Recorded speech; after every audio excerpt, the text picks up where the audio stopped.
just the way it is. But you know, the human element is pushed out, but not with Krishna.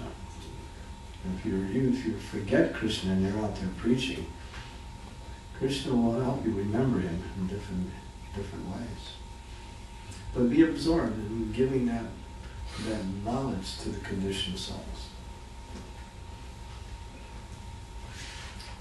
That's remembering Krishna through your service. When you're absorbed in your service, that's remembering Krishna.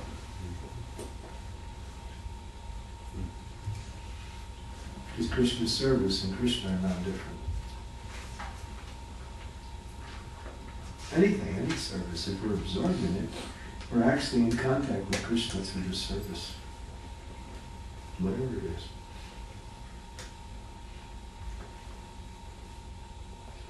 Okay. Anything else?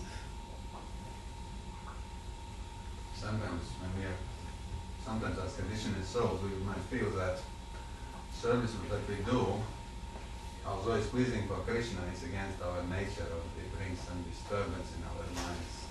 So what to do in such case? So I say it's imposed by authority, but it's really, it's so, the mind is against it. So. Don't listen to your mind.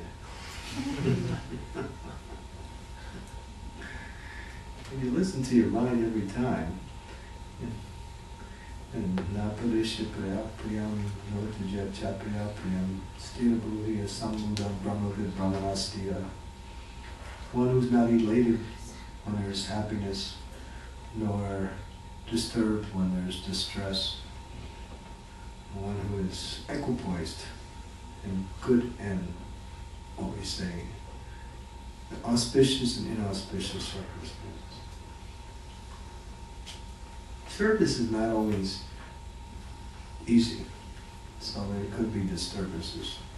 Just tolerate them, take it to Krishna, and go on with your service.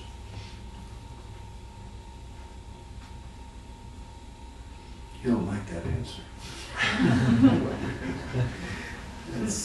That's part of what your question is. You're asking me a question, you don't like the answer. Same thing. So, what can you do? If devotional service is meant to please us, it's not devotional service. Learn how to do the service without becoming so disturbed. I mean, if it's just too much, then you can talk about it with your authorities. But only when it gets to that point. But try your best. Because devotional service means to surrender, and therefore, whatever we're doing, Krishna's arranged it, so we have to make some sacrifice. Without sacrifice, there's no real advancement. So that's, Krishna arranges things, so there's some effort on our part, some austerity on our part. Why? So we can show our devotion by accepting the challenge and going on with it. Everything is just always the way we want it, or nice and easy. What's the question of service or sacrifice? Where do you find that anywhere in the world? Managing a family, running a business, anything. There's always, when we say challenges, difficulties, obstacles. But it's said by one great athlete, she said that obstacles only come to the chosen few. In other words, those who get obstacles are greatly fortunate. Because it gives you a chance to reach back and give more than you think you can give.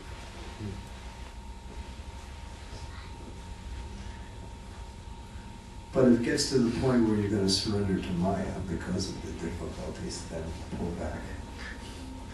Don't surrender to Maya.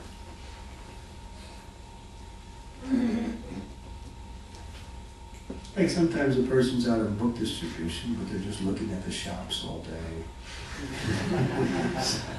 You know, so he's not, that person shouldn't be out on book distribution.